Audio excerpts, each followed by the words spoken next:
যাই বলেন, আজকে কিন্তু ভীষণ একটা গরম পড়ছে, তাই না? বাইরে প্রচণ্ড বাতাস থাকলেও কিন্তু গরম অনেক বেশি ঘরের ভিতরে। আর আজকে কি করবো না করবো সব আপনাদের সাথে শেয়ার করবো। আসসালামু আলাইকুম, কেমন আছেন সবাই? আসলে সবাইকে ভালো আছেন। রমজান মাসে তো প্রতিদিনই তো ছোলা বুট এইগুলো খাওয়াই হয়। তো আজকে একটু ভিন্ন কিছু করব, মানে আজকে যেহেতু বাসায় সবাই রয়েছে, তো এই ফাঁকে আমি ভাবলাম যে আজকে আমি একটু গরু মাংস রান্না করব আর একটু খিচুড়ি করব।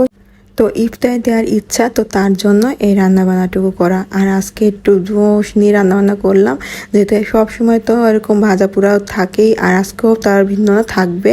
তার সাথে সাথে একটু ইফতারের সাথে একটু খিচুড়ি আর গরু মাংসের একটু সবাইকে দিব বলেই আর কি করা। তো এখানে আমি বেশ ভাতের চাল আর পোলাও চাল, মুগ ডাল, মুসুরির ডাল, ছোলার ডাল কিছুটা সব মিক্সড করে নিয়েছি, মানে পরিমাণ মতো করে করে। আর এই মাপটা যদি ঠিক সঠিক থাকে তাহলে কিন্তু রান্নাটা বেশ মজা হয়, আর সব কিছু কিন্তু খেতে বেশ ভালো লাগে। অনেক সময় হয় চাল ডাল একটু উল্টোপাল্টা মাপের হয়ে গেলে কিন্তু সব রান্নাটা হয় না। আর এটা যেহেতু একদমই মাপ করে রান্না করব, আর এর মজাটাও কিন্তু বেশ ভালো হবে। আর এখানে পেঁয়াজ আর রসুনটা কিন্তু খিচুড়িতে সবসময় একটু বেশি দিয়ে দিতে হয়, কারণ রসুনের জন্য খিচুড়িটা বেশি মজা হয়।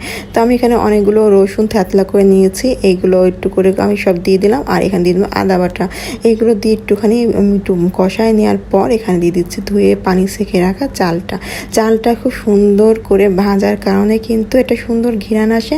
আর যখনই ঘ্রাণটা আসে আমি আগে থেকে গরম পানি করে রাখছি মাপ অনুযায়ী, তো সেইগুলো আমি এখানে দিয়ে দেবো। এখানে দারচিনি, এলাচ, গরম মশলা যা লাগে সব কিছু দিয়া, এখানে আস্ত কাঁচামরিচ বেশ কয়টা দিলাম, যদি আমি বাবু একটু খায়। আমি এটা চিড়ে একদমই দিলাম না, আপনারা যারা চিড়েও দিতে পারেন। তো এইখানে একটু ভাজা ভাজা যখন হয়ে গেল, আর ফুটন্ত গরম পানিটা আমি এখানে দিয়ে দিলাম। এই রান্নাটা যদি এইভাবে করে করা যায়, খিচুড়ি তো আসলে অনেক রকম করে রান্না করা যায়, কিন্তু যদি এইরকম করে রান্না করা যায় এর স্বাদটা কিন্তু ভীষণ ভালো আসে। আর মাংস দিয়ে রান্না করার পর তো আরও বেশি ভালো লাগে খেতে। আর খিচুড়ি মাংস তো আসলে একটা অন্যরকম। আর রমজান মাসে আসলে আল্লাহ পাক সবাইকে সব কিছু দিতে বলছে, যত পারো দিল খুলে সব কিছু দাও। কিন্তু আসলে ওভাবে আমরা কে করি বলেন তো? কেউ ওভাবে কিন্তু করতে পারে না, বা আমাদের আসলে হয় না। তারপর অনেক কিছু থাকে, অনেক কারণ থাকে, যার থাকে সেও করে না, যার থাকে না তারাও করে না।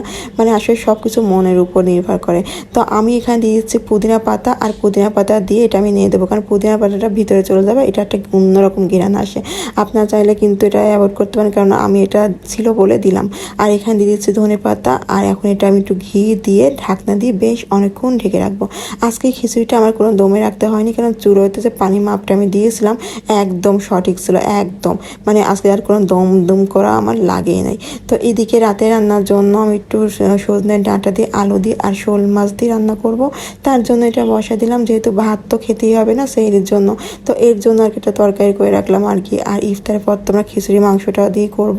আর এটা আমি রান্না করার জন্য পাশে চুলে দিয়ে দিলাম। আর এদিকে আমি আস্তে আস্তে বড়ার জন্য জিনিসপত্র গুছাই নিলাম। আর আজকে আমি বুটের ডাল রান্না করব, চটপটির বুট যেটা আর কি, ওইটা আজকে আমি ছোলা হিসাবে করব। তো এখানে আমি পেঁয়াজ আর আদা রসুন পেস্ট একটু দিয়ে দিলাম, কাঁচামরিচ দিয়ে দিলাম, আর এখানে ছোলাটা। আর এখানে আমি দিয়ে দেবো চাট মশলা, তার সাথে সাথে চটপটির মশলা আমি কিছুটা দিয়ে দেবো। এটা দেওয়াতে হবে কি, মুখে অন্যরকম একটা স্বাদ আসবে। আর আগে থেকে আমি একটা চাট মশলা বাসাতে করা ছিল, সেটাও আমি দিয়ে দেবো। আলুটা একটাই দিব, কারণ আলু বেশি দিব না, একদম অল্প অল্প সব কিছু, যেহেতু খিচুড়ির ভিতরে সব কিছু রয়েছে। আজকে একদম মানে একদম সীমিত রান্না এই সব করবা। এদিকে তো খিচুড়ি মাংস আছে, এটা ভরপুর খাওয়া হবে।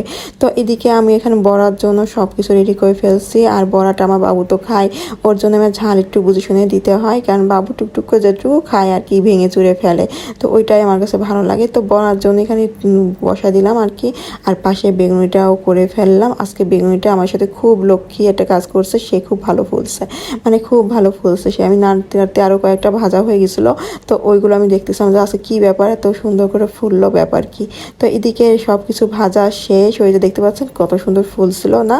তো এদিকে আমি ইফতারির জন্য, মানে যাদের দিব নিচে, তো আমাদের গেটম্যান থাকে না, তো চাচাদের জন্য দিব, তারপর আমার ড্রাইভার আছে, তো এই সময় টুকটাকভাবে সবাইকে দেওয়ার জন্য আর কি। তো এখানে আমি সব কিছু, আসলে আগেকার সময় হয় না ভাষায় সবাই সবারটা দিত, কিন্তু এখন এই মজাটা কিন্তু চলে গেছে। কেউ কারোর বাসায় উকিও দিয়ে দেখে না আসলে কে কী রান্না করলো, কে কী খেলো। মানে এখনকার সময় আগেকার সময় তো অনেক পার্থক্য। আগে ইফতারের সময় সবাই বাসায় সবাই দিত, আমরা দিতাম, তো এখন আর ওই মজাটা আসলে নেই। তা না দেওয়ায় ভালো, আর দিলেও ভালো, মানে আজকাল দিনকালই তো খারাপ, কি বলবো আর। তো এদিকে আমি প্লেট সবারটা রেডি করে নিলাম। আর প্লেটের পাশেই আমি সব কিছু এখানে দিয়ে দেবো, যেহেতু ইফতারের টাইমে একসাথে সব খাওয়া হয়ে যাবে। আলাদাভাবে ছোলা আর মুড়িটাও দিয়ে দেবো। তো এখানে সবার প্লেটটা রেডি করতে করতে আমি ওর জায়নের আব্বুর অপেক্ষা করতেছিলাম, সে কখন আসবে, কারণ তাকে নিয়ে ইফতারি করবে জায়নাজকে। তো এই হচ্ছে অবস্থা। তো সবাই কেমন লাগলো অবশ্যই আমি ভিডিওটা কমেন্ট বক্সে জানিয়ে দিও, আর পেজটা অবশ্যই ফলো দিয়ে রেখো। আর ইউটিউব থেকে দেখে থাকলে আর না দেখে থাকলেও সাবস্ক্রাইব করে দেখিয়ে দিবে, ঠিক আছে? তা আমার পেজটা অবশ্যই ফলো দিতে ভুলো না। তো ভালো থেকো, আল্লাহ হাফেজ।